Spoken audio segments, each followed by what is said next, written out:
काय प्रीतमताई एक लोकसभा एक राज्यसभा घेऊन आहे मस्त पहिले 4 टाका आपलं स्वागत आहे माझं प्रेम मस्त चालू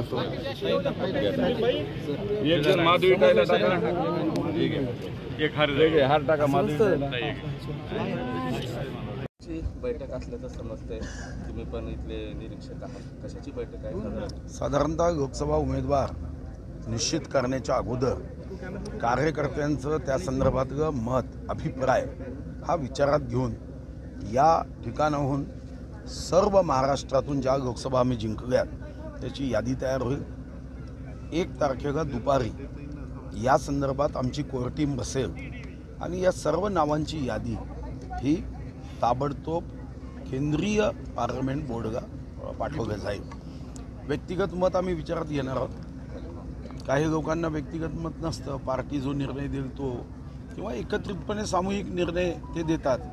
या ठिकाणी सर्व प्रमुख नेते पदाधिकारी कार्यकर्ते यांच्या माध्यमातून त्यांचं मत घेतलं जाणार आहे। मी आणि निरीक्षक म्हणून माधवीताई आमच्या ज्या महाराष्ट्राच्या अध्यक्ष होत्या, महामंत्री म्हणून ज्यांनी अतिशय काम केलं, माधवी नाईक या सुद्धा सोबत आलेल्या आहेत। प्रीतमताईंना राज्यसभा आणि पंकजाताईंना लोकसभा अशी चर्चा होते, तुम्ही आता निरीक्षक कोणी केली चर्चा? बघा, त्या व्यक्तीचं जर नाव समजलं तर मग आपल्याला योग्य पद्धतीने त्याच्यावर अभिप्राय देता येईल। शेवटी आज तर मी जनतेचा अभिप्राय घ्यायला आलो आहे। चर्चा कोणी केली हे नाव सांगितलं म्हणजे अमितभाईंनी केली असेल तर मग एकदा मी विचारून घेतो। महाराष्ट्रामध्ये जी लोकसभेचे उमेदवार निवडण्याची समिती आहे त्या 6 समितीमध्ये सदस्य म्हणून तुम्ही सुद्धा आहात, तर नेमकं प्रीतमताईच्या पंकजाताईच्या नावाची चर्चा होते किंवा त्यांना तिकीट भेटणार, आज नवनीत राणाच्या आणि त्यांच्या नावाची चर्चा होते, नेमकं कसं पाहता तुम्ही याच्याकडे? काय नेमकं लोकसभेचं तिकीट, बीडचं लोकसभेचं तिकीट कशा पद्धतीने चर्चा केली जाते? हो, पहिलेच ठरवलं असतं तर मग इथं आगच कशाला असतो? त्याच्यासाठी कार्यकर्ते पदाधिकाऱ्यांकडून मत जाणून घेतोय आपण। प्रीतमताईचंही मत जाणून घेणार आहोत, पंकजाताईंचंही घेणार आहोत।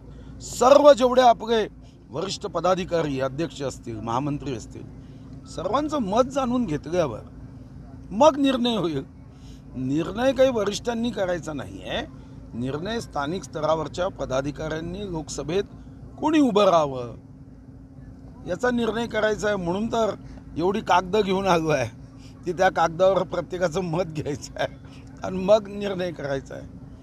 निर्णय जागा असता तर आज एवढ्या दूर अधिवेशन सोडून यायची आवश्यकताच पडली नसते। मात्र बीडमध्ये महाविकास आघाडीला कुठला उमेदवार अद्यापर्यंत दिसत नाही, एकतर्फी निवडणूक असल्याचं चित्र सध्या तरी पाहायला मिळतंय। एकंदरीत महाराष्ट्राचं काय चित्र आहे? नाही, असं आहे की देशामध्ये एकतर्फी निवडणूक आहे असं काही नेते जरी म्हणत असले तरी मोदीजींनी आम्हाला सांगितलं की आम्हाला देशासाठी काम करायचं आहे। आम्ही काही निवडणूक जिंकायसाठी काम करत नाही, जनतेची मनं जिंकायची आहे आणि मनं जिंकायची असेल तर स्वातंत्र्यानंतर ज्या पद्धतीने सरकार चालली, आम्हाला काहीतरी हटके गोरगरिबांसाठी सरकार चालवायचं आहे। त्यामुळे निवडणूक जिंकण्यासाठी आमच्यापैकी ना प्रीतमताई काम करत ना भाजपचा कोणी कार्यकर्ता काम करत। 5 वर्ष हे तुम्ही बघितलं असेल की एवढी कार्यक्रम हे तर काँग्रेसने स्वातंत्र्यानंतर त्यांच्या 30 वर्षात केली नसेल तेवढी 5 वर्षात आम्ही करतोय। तर आमचं काम हे निवडणूक जिंकण्यापुरतं मर्यादित नाही, आमचं काम हे सर्वसामान्य कष्टकरी, गोरगरीब शेतकऱ्यांची मनं जिंकणं आणि त्यासाठी सत्ता हे साधन आहे आणि म्हणून आम्ही काम करतो। निवडणूक जिंकण्यापुरतं आमचं काहीच काम नाही। किती काम करतात? स्वतः खासदार ताईंनी एवढा प्रवास केला आहे आणि इथंच नाही, देशातले राज्य दिले जातात, इतकं मेहनत करावी लागते। म्हणून साधारणतः एकतर्फी आहे की नाही हे तर जनता ठरवते आणि मला वाटतं की हा अहंकार तुम्ही कितीही उंच पदावर गेला तरी कधीही आणू नये की आम्ही एकतर्फी आहे, कधीही नाही। कारण जेव्हा आपण प्रभू रामाची प्राणप्रतिष्ठा करतो तेव्हा समोरचा बरोबरीने आहे असं समजूनच कृती केली पाहिजे। सर, आरक्षण खूप सारे सध्या चालू आहे, आरक्षणाचे